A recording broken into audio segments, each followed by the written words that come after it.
हमारा संस्कृत विषय में 10वीं क्लास में कारक का टॉपिक चल रहा है, जिसमें आज हम अपनी षष्ठी विभक्ति और संबंध कारक को शुरू करेंगे। ठीक है,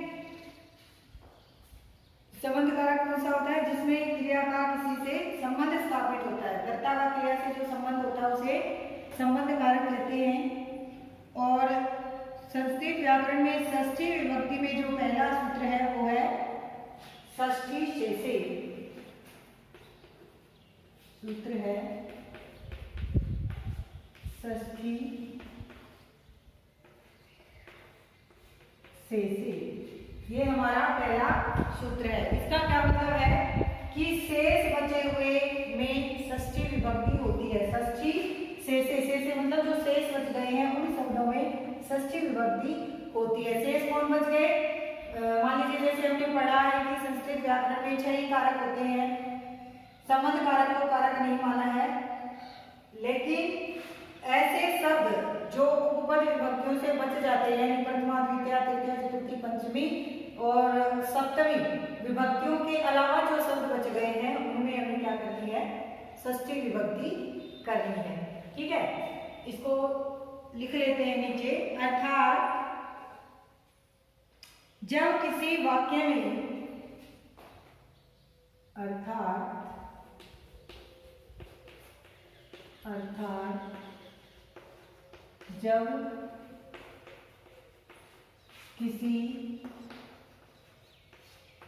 में जब किसी वाक्य में अन्य कारक के नियम लागू नहीं होते हैं, जब किसी वाक्य में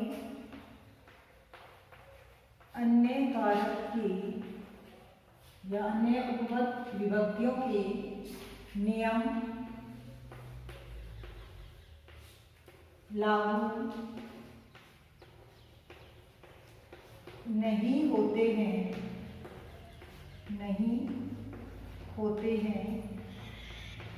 तो वहाँ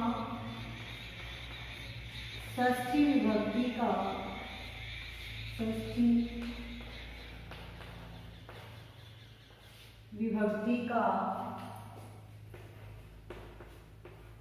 प्रयोग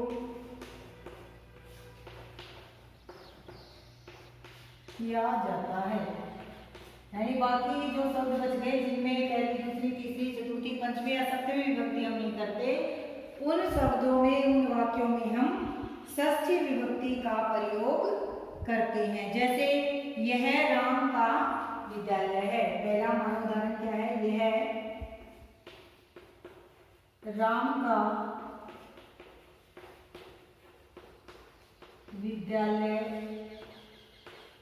है, तो यह की क्या हो जाएगी? अयम।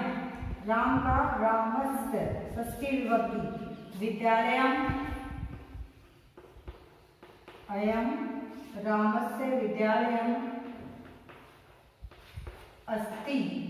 दूसरा हमारा उदाहरण है यह कृष्ण की बहन है। दूसरा है यह कृष्ण की बहन है।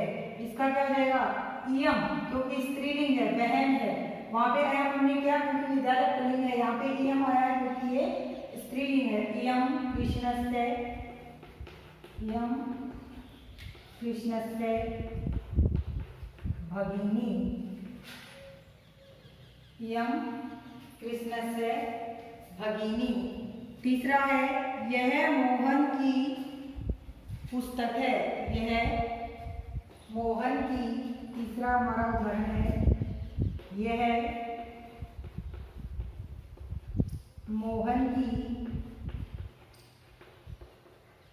पुस्तक है। अब पुस्तक नपुंसक लिंग है, इसलिए यहाँ पर यह की संस्कृत आएगी इदम। मोहनस्य, इदम मोहनस्य पुस्तकम अस्ति। इदम मोहनस्य पुस्तकम अस्ति, ये ऊपर अनुस्वार है। इदम मोहनस्य पुस्तकम अस्ति, यह मोहन की पुस्तक है। ठीक है, तो ये आपको समझ में आ गया। षष्ठी से विभक्ति क्या करेंगे कि जिस वाक्य में अन्य कारक के नियम लागू नहीं होते हैं वहां पर क्या होगा, षष्ठी विभक्ति का प्रयोग किया जाएगा। जैसे पहला हमारा उदाहरण है, यह राम का विद्यालय है, अयम रामस्य विद्यालय अस्ति, रामस्य विद्यालय अस्ति, क्योंकि विद्यालय क्या है, पुल्लिंग है, इसलिए हमने क्या किया यहाँ पर अयम, यह राम का विद्यालय है। यह कृष्ण की बहन है, बहन स्त्रीलिंग है तो इयम कृष्णस्य भगिनी, यह मोहन की पुस्तक है, पुस्तक नपुंसकलिंग शब्द है इसलिए इदं मोहनस्य पुस्तकम अस्ति। ठीक है, ये सूत्र आपको समझ में आ गया होगा। अगला हमारा सूत्र है षष्ठी हेतु प्रयोगे। अगला जो हमारा सूत्र है वो है षष्ठी हेतु प्रयोगे। क्या कहता है ये सूत्र, षष्ठी हेतु प्रयोगे। आइए देखते हैं इसको भी। सूत्र है हमारा षष्ठी हेतु प्रयोगे, षष्ठी हेतु प्रयोगे। ये क्या कहता है कि हेतु शब्द के योग में या हेतु शब्द का प्रयोग करना हो तो वहां हेतु शब्द तथा उससे संबंधित शब्द में षष्ठी विभक्ति का प्रयोग किया जाता है। लिखेंगे जैसे अर्थात यदि वाक्य में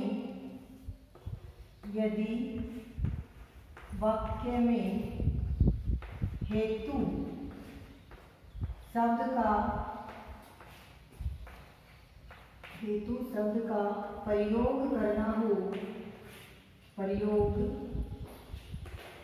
करना हो तो हेतु शब्द तथा उससे संबंधित शब्द में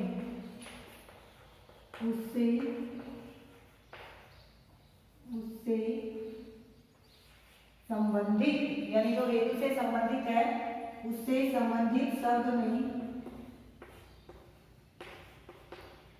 षष्ठी विभक्ति का प्रयोग किया जाता है। षष्ठी विभक्ति का प्रयोग किया जाता है। क्या कहता है ये सूत्र, षष्ठी हेतु प्रयोगे। अर्थात यदि किसी वाक्य में हेतु शब्द का प्रयोग करना हो तो हेतु शब्द और उससे संबंधित शब्द में षष्ठी विभक्ति का प्रयोग किया जाता है। जैसे वह अन्न के लिए यहाँ रहता है। जैसे पहला उदाहरण है हमारा, वह अन्न के लिए यहाँ रहता है। अब के लिए मतलब हेतु शब्द का प्रयोग हम इस वाक्य में करेंगे और उससे संबंधित शब्द क्या हो गया, अन्न, यानी किसके लिए रह रहा है, वो अन्न के लिए रह रहा है। उसका उद्देश्य वहां पे रहने का क्या है, अन्न प्राप्त करना। तो हमने क्या लिखा, हेतु शब्द और उससे संबंधित शब्द दोनों में क्या करेंगे, षष्ठी विभक्ति का प्रयोग करेंगे। तो क्या हो जाएगा, स अन्नस्य षष्ठी और के लिए यानी हेतु षष्ठी अत्र वसति, से अन्नस्य हेतु अत्र वसति, वह अन्न के लिए यहाँ रहता है। से अन्नस्य हेतु षष्ठी विभक्ति अत्र वसति, वह अन्न के लिए यहाँ रहता है। दूसरा, वह पढ़ने के लिए, वह पढ़ने के लिए, वह पढ़ने के लिए पढ़ने के लिए यहाँ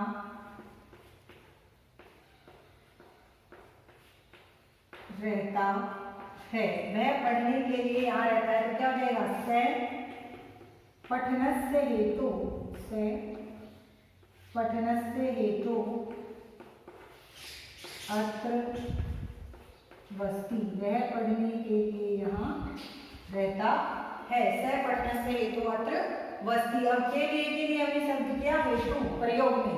और क्या कहता है कि हेतु शब्द का अगर आप प्रयोग करते हैं तो उस हेतु शब्द में और उससे संबंधित शब्द में आप क्या करेंगे? षष्ठी विभक्ति का प्रयोग करेंगे। तो यहाँ पे किस लिए रह रहा है? वो पढ़ने के लिए रह रहा है। जैसे ऊपर अनाज के लिए रह रहा था वैसे यहाँ पर पढ़ने के लिए रह रहा है। तो षष्ठी किसमें करेंगे? पठनस्य। से पठनस्य हेतु अत्र वसति। वह पढ़ने के लिए यहाँ रहता है। अगला हमारा सूत्र है सर्वनामस्तृतीया। ये दो सूत्र आपको समझ में आ गए होंगे। सिर्फ इनकी जो आप सूत्र आपको याद नहीं करनी है, केवल इनका जो अर्थ है वो आपको याद करना है। एकदम आसान भाषा में आपके लेवल के अनुसार लिखवा रहे हैं। अगला सूत्र है हमारा सर्वनामस्तृतीया।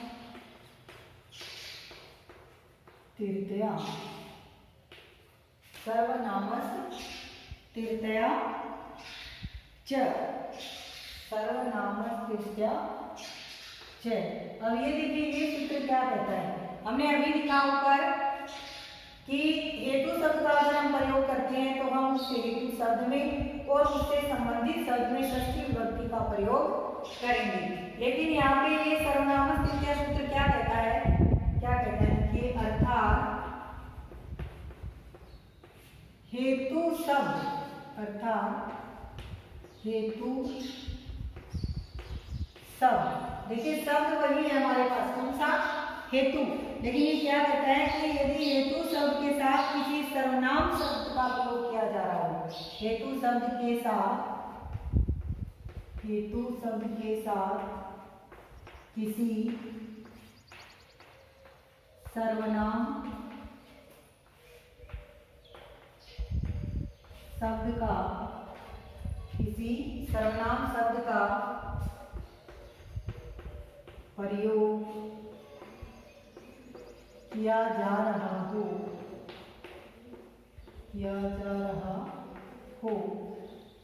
हेतु शब्द के साथ यदि किसी सर्वनाम शब्द का प्रयोग किया जा रहा हो तो वहां पर हेतु शब्द में एवं उस सर्वनाम शब्द में तृतीया विभक्ति का प्रयोग किया जाता है।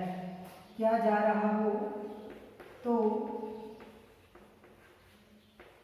वहां पर हेतु शब्द व सर्वनाम शब्द में सर्वनाम शब्द में तृतीया विभक्ति का प्रयोग किया जाता है। तृतीया विभक्ति का प्रयोग किया जाता है। जैसे वह किस हेतु यहाँ आया है, वह उदाहरण हमारा, वह किस हेतु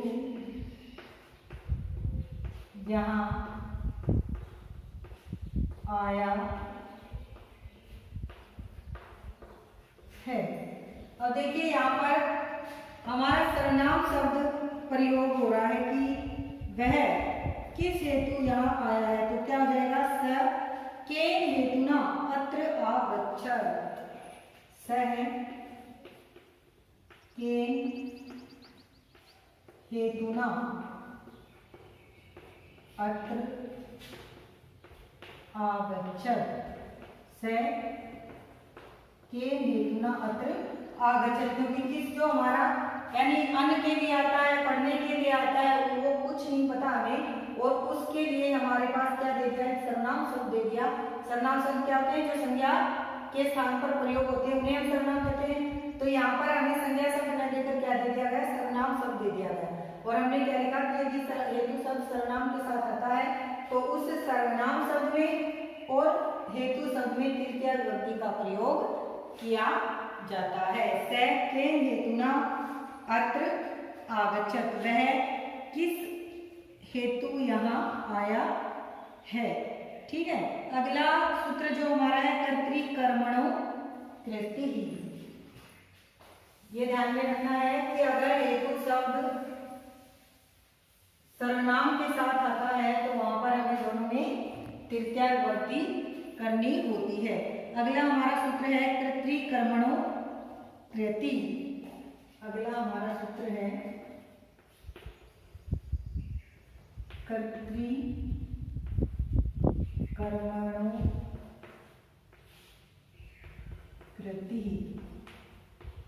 कर्तृकर्मणो कृतिः, ये सूत्र है हमारा। ये सूत्र क्या कहता है कि कृदंत शब्दों के योग में उसके कर्ता एवं कर्म में षष्ठी विभक्ति का प्रयोग किया जाता है। अर्थात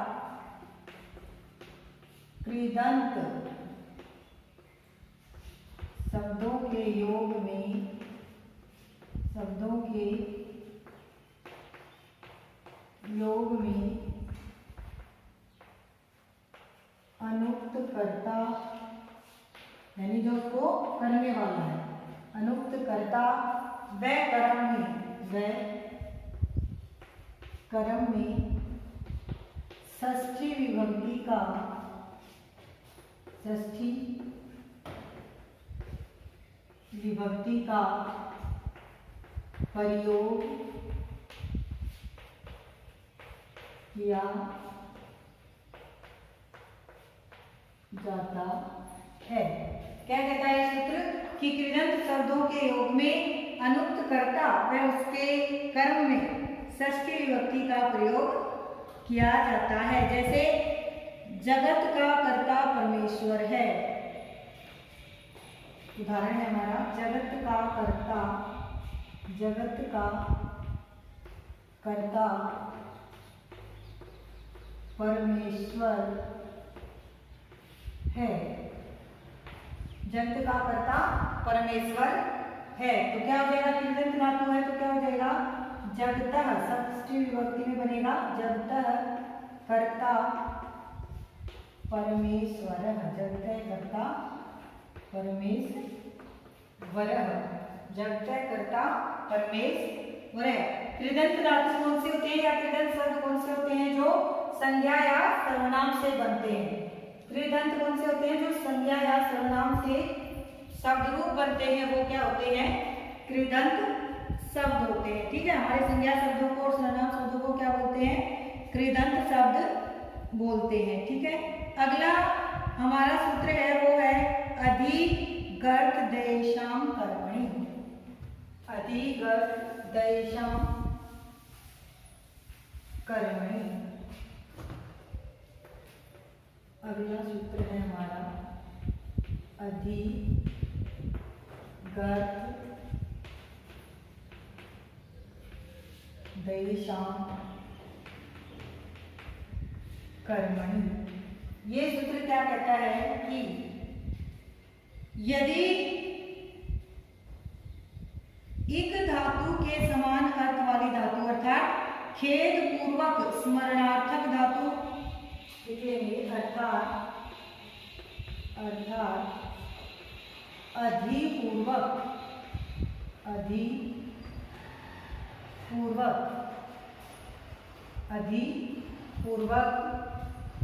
खेद अर्थक स्मरणार्थक धातु,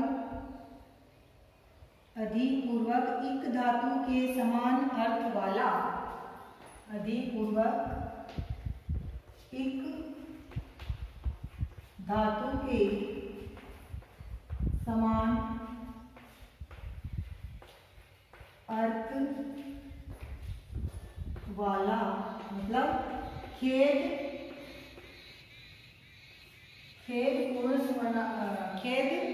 पूर्वक स्मरणार्थक धातु, खेद पूर्वक स्मरणार्थक खेदपूर्वक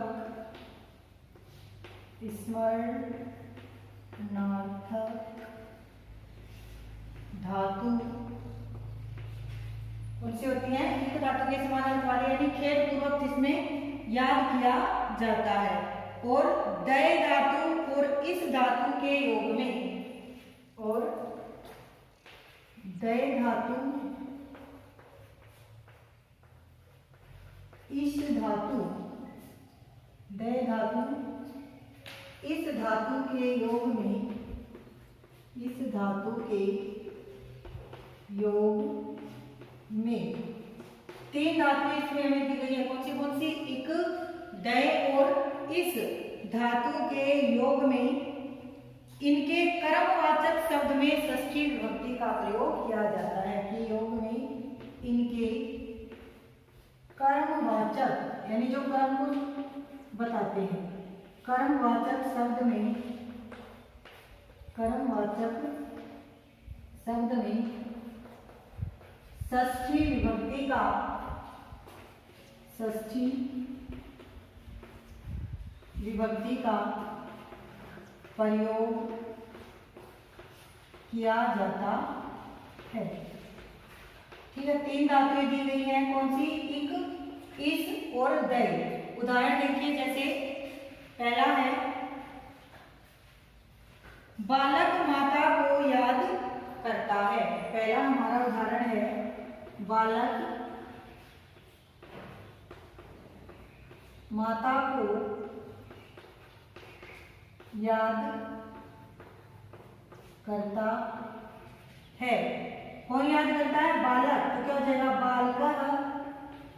किसको याद करता है? माता को। तो क्या हो जाएगा? मातु स्मृति।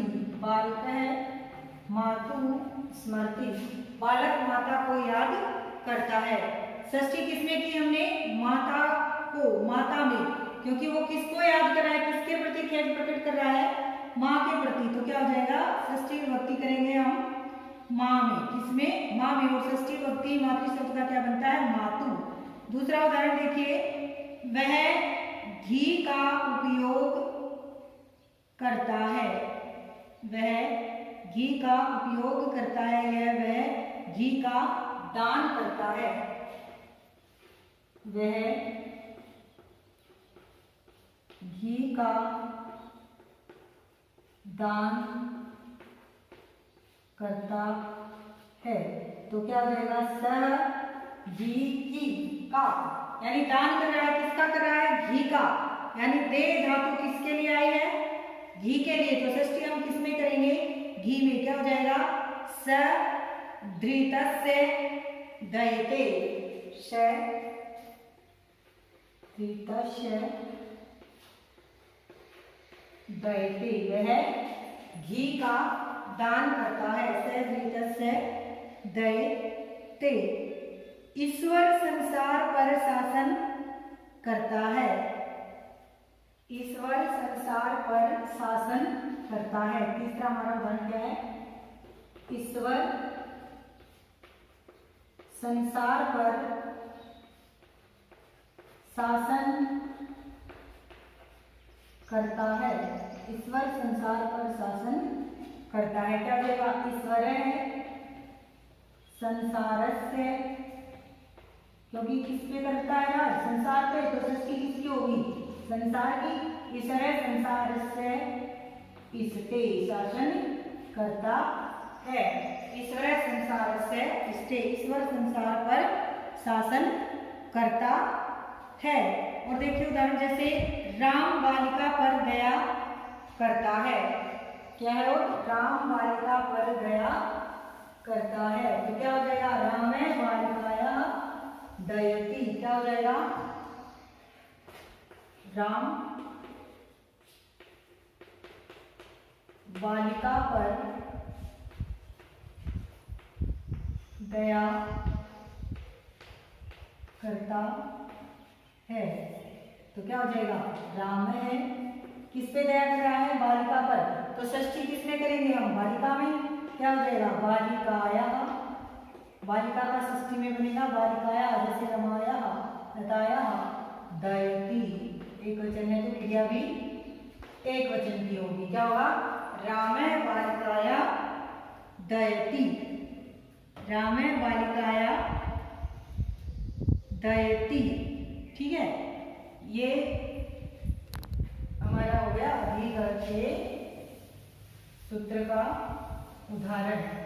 तीनों जो शब्द हमने लिखे थे इस, इक और ते, सभी को हमने उदाहरण समेत पढ़ लिया। अगला हमारा है दुरांति का अर्थई षष्ठ यन्य तरस्याम। दुरांति का अर्थई, अगला सूत्र है हमारा दुरांति का अर्थई षष्ठ यन्य तरस्याम। दुरांति का अर्थई षष्ठ यन्य तरस्याम। ये सूत्र क्या कहता है? दुरांति का अर्थई, दुरांति का अर्थई षष्ठ यन्य तरस्याम। क्या कहता है? दूर अर्थ वाले एवं समीप अर्थ वाले शब्दों के योग में, क्या लिखेंगे? अर्थात, अर्थात दूर अंतिका अर्थ यानी दूर और नजदीक, समीप, अर्थात दूर अर्थ वाले, दूर अर्थ वाली व समीप, समीप अर्थ वाली। दो शब्द हैं, कौन से? एक दूर अर्थ में और एक समीप अर्थ में। दूर अर्थ वाली व समीप अर्थ वाली धातु के योग में जिससे दूरी और समीपता ज्ञात होती है, वाली धातु के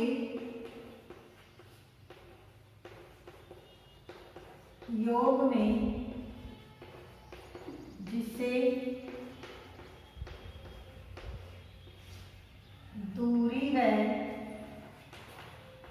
दूरी व समीपता ज्ञात होती है, दूरी व समीपता ज्ञात होती है, उस शब्द में विकल्प से षष्ठी विभक्ति होती है। समीपता ज्ञात होती है, उस शब्द में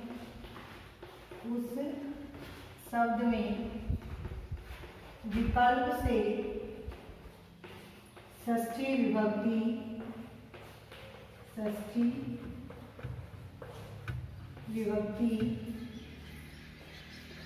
होती है। ठीक है, इसका एक उदाहरण देखिए, जैसे गांव से दूर या निकट, गांव से दूर या निकट, गांव से दूर या निकट। ठीक है, तो क्या हो जाएगा? ग्रामस्य षष्ठी विभक्ति, ग्रामस्य दूरम या निकटम। अगर आप चाहें तो अलग अलग इसके दो उदाहरण बना सकते हैं। गांव से दूर, ग्रामस्य दूरम, गांव से निकट, ग्रामस्य निकटम। ठीक है, ये आपकी षष्ठी विभक्ति पूरी हो गई है। अगले वीडियो में हम सप्तमी विभक्ति अधिकरण कारक पढ़ेंगे। तब तक जय हिंद, जय भारत।